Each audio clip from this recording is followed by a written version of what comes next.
Nice big round of applause.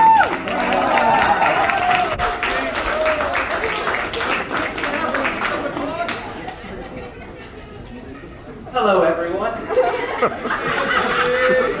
Hi,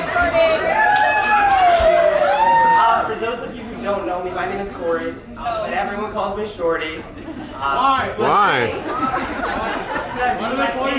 That's very clearly a nickname, and one that Matt gave me when we were kids. Thanks for that, buddy. I first want to acknowledge the Gallinettis, Craig's, and their extended family for making today possible. Thank you for creating, raising, and supporting these two wonderful people. They're both examples of the loving families they came from. So Matt, Matt. I've known Matt for 30 years, not quite Jordan and Matt, but related. So we met all the way back in kindergarten. We became close friends because he lived down the road from me and because we had a mutual love of playing. We'd play any and every sport, video games, ride our bikes, hide and seek, wrestling, denting Graham's garage door with a tennis ball, breaking Graham's window with a basketball, climbing into the gigantic freezer on the deck, staying in it for as long as we possibly could. No way. And then running down into the pool so it felt just a little bit warmer. You know, the normal things kids do, I guess. I didn't know that one.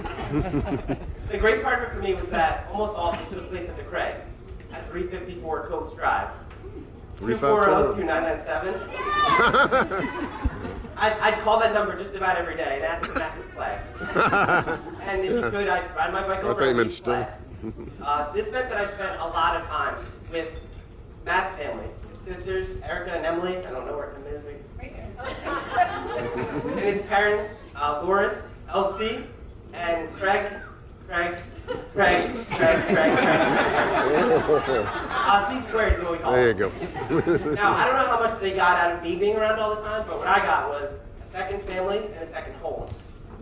I also got a first-hand account of the love, of the attention, of the support that those four showed him. Matt is my brother, and it's not just because we both love the show 24. It's because we both came from that household and those people. Through the years, Matt and I shared major highlights together.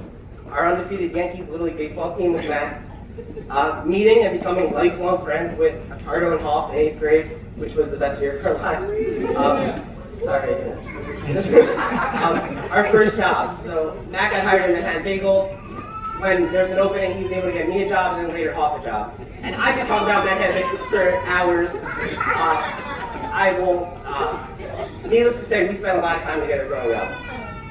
When high school came to an end, we went our separate ways with college. I went to TCNJ. It's not bad, I guess.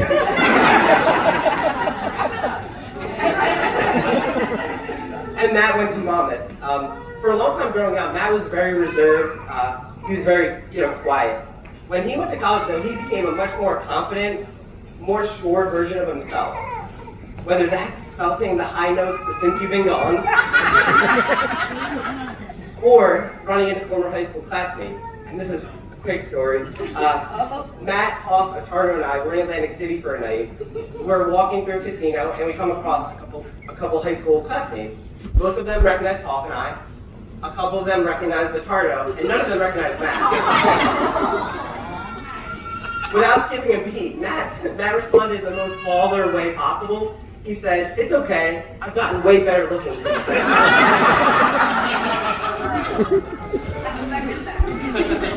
Fast forwarding a few years, just over 9 years ago, I had planned to propose to my girlfriend, actually, who was standing over there. Oh, that's okay. I wanted to do it with my closest friends and family there, so of course Matt was invited. As I planned the weekend, Matt asked if he could bring his new girlfriend, who I hadn't met yet at that point, named Evan. Evan? Is Matt trying to tell me something? I mean, as it turns out, he was trying to tell me something. It may have been really early into their relationship, it was only a few months, but for him to want Evan to be there for such an important moment in my life meant that he really felt that this girl was special, right? Evan fit perfectly into our friend group. She's loving, she's fun, she's intelligent, she's passionate, she can take a joke, and she can dish it out. Most importantly though, she loves Matt for who he is. and Jordan kind of stole the thunder on this one, but she's always been game for doing a lot of the things that Matt loves, whether it's watching golf for 4 straight days or sitting a foot away from the television for every Conor McGregor fight. Evan is Matt's partner through and through. I think we all can agree on that. I also think Evan can be super convincing. For all the time I've known Matt, Matt was not a dog person. The Craig said 2 cats, right? Fluffy and Scooter. Right. Not a dog person though. Now clearly they have a wonderful puppy named Jax, who Matt is all in for that dog. Matt also never planned to get married. And if he did, he wasn't gonna have a wedding party or anything big. But look at this. Look at him now. I think Evan has been training and teaching Matt this whole time how to be a great husband. And Matt, I think it boils down to this. Do what she wants, listen to what she says, so that occasionally we can go golfing. Evan, what should I call you, Bumpy? So a few years ago, I had seen that Matt had Evan in his phone as Bumpy. No one knows what it means, but it's provocative. It gets the people going.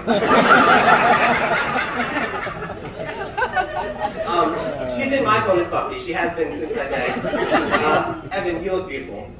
And I'm sure not any different than how Matt sees you every day. I love you. I'm so happy for you guys. Matt, I love you. Obviously you know this, but for everyone who doesn't, we have a son named Aaron, Ashley and I. Oh yeah, that's good, the part of that. We have a son named Aaron. She said yes to the girls and stuff. We have a son named Aaron, and we chose to give him the middle name Matthew. And it's all because of him. It's literally for him. And Matt, I really hope Aaron grows up to be everything that you are. Most importantly, tall. I don't think that's going to work out. So I'll settle for everything else. So now I'd like everyone to raise their glasses. I wanted to end this with a quote that I thought speaks to Matt and Evan. It's from one of their favorite shows, The Office. It's Jim talking to Dwight about going after the woman he loves. No matter what happens, you gotta forget about all the other stuff. You gotta forget about logic and fear and doubt. You gotta do everything you can to get to the one woman that makes it all worth it. At the end of the day, you gotta jump. To Matt and Evan.